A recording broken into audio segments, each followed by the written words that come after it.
All right, let's dive right into this explainer. Today we're doing a total mindset shift. We really need to stop asking if an AI is just smart, right? And instead we've got to start asking, is it actually appropriate for the task we're giving it? For so long we've kind of treated artificial intelligence like this magic wand that just solves absolutely everything. But today we're breaking down exactly how to think clearly about it so you don't get caught off guard. So everything we're covering today comes straight from a seriously fantastic crash course by Yarra over at AI for All Technologies. It's brilliantly designed to give us a wholesome, practical mental model for using AI responsibly without, losing that initial excitement for the tech itself. Think of a good mental model like a pair of X-ray glasses. It cuts right through the endless hype and lets you spot exactly where things might go off the rails before they actually do. And here is the absolute crucial anchor for us today. Responsible AI is all about making it useful, without pretending it's neutral, perfect, or harmless. Like, sure, AI can be wildly impressive. It's lightning fast, but it doesn't just exist in a vacuum, right? It can still be entirely wrong, or incredibly overconfident, or totally relying on incomplete information. It influences decisions, and those decisions, they impact real people out in the real world. All right, Section 1, the pattern engine. We're looking at compression versus understanding. To really get this, we have to completely shatter the illusion of the AI mind. We need to establish what this tech actually is.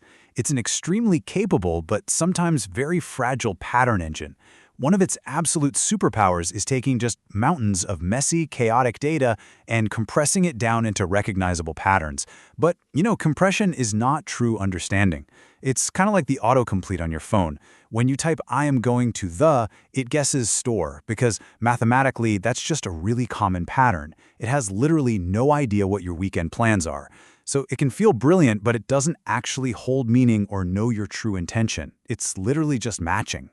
So, it's definitely time to debunk the myth of AI objectivity. People just assume these models are completely neutral because, hey, it's all math, right? But AI actually learns from our very messy, historically unequal world. Imagine you're trying to learn how to cook, but you only get to use one single family's recipe book. If that book totally leaves out entire cuisines or assumes you always have some rare, expensive ingredient on hand, well, your cooking knowledge is going to be permanently limited by those exact boundaries.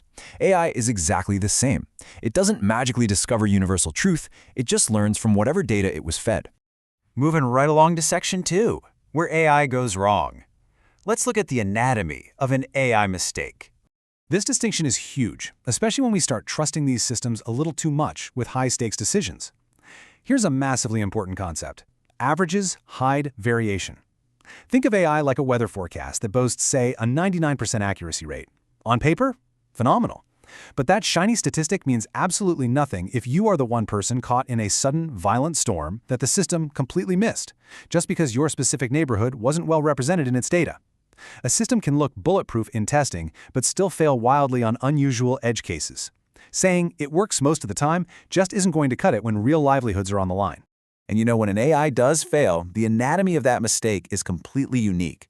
Think about it. If a human makes a bad call, there's usually some hesitation, maybe an apology, and the damage is pretty localized. But what happens if you hand a megaphone to someone totally careless in a packed stadium? AI scales errors with terrifying efficiency. It's lightning fast, and it delivers that incorrect information with this confident, authoritative tone that frankly makes people naturally want to trust it without a second thought. We've also got to remember that a map is not the territory. If you try to use a perfectly accurate street map of New York City to navigate a dense jungle, well, you're going to get lost immediately. AI has boundaries exactly like that map. It's completely bound by the specific assumptions built into it and whatever exact goal it was optimized for. Meaning, if it was trained to solve one specific puzzle, that intelligence doesn't just magically transfer when you drop it into a totally new, messy, unpredictable environment. Which brings us to a really massive realization. Honestly, if you take away just one thing from this explainer, make it this. The biggest risk isn't actually the error itself. It's misplaced trust. Just like a GPS that might confidently route you straight into a lake or a massive traffic jam, AI should inform your human judgment, not outright replace it. I mean, you wouldn't call your GPS wise, right? We need to treat AI exactly the same way. Okay, Section 3, a framework for judgment. We are officially moving beyond, is the AI smart? Now that we've totally demystified what AI actually is, let's build out your practical toolbox. Responsible AI isn't a blanket yes or no to the tech. It's all about evaluating the fit. So, step 1. What is the exact task? AI is literally just a tool. You wouldn't throw away a perfectly good hammer just because it can't turn a screw, right? You have to explicitly define what job you're handing off. Are you predicting an outcome, ranking choices, generating a rough draft? You absolutely must match the tool to the specific job. Step 2. What are the stakes?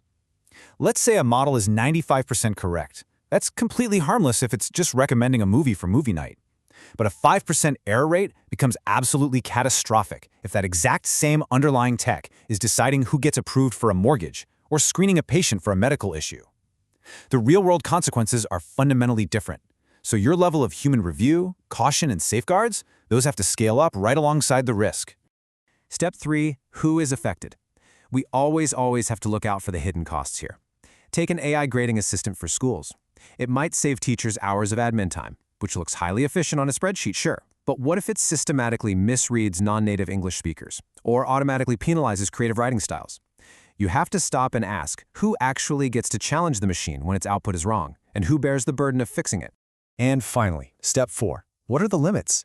A genuinely healthy AI system acts exactly like a navigation app, assisting a cautious driver.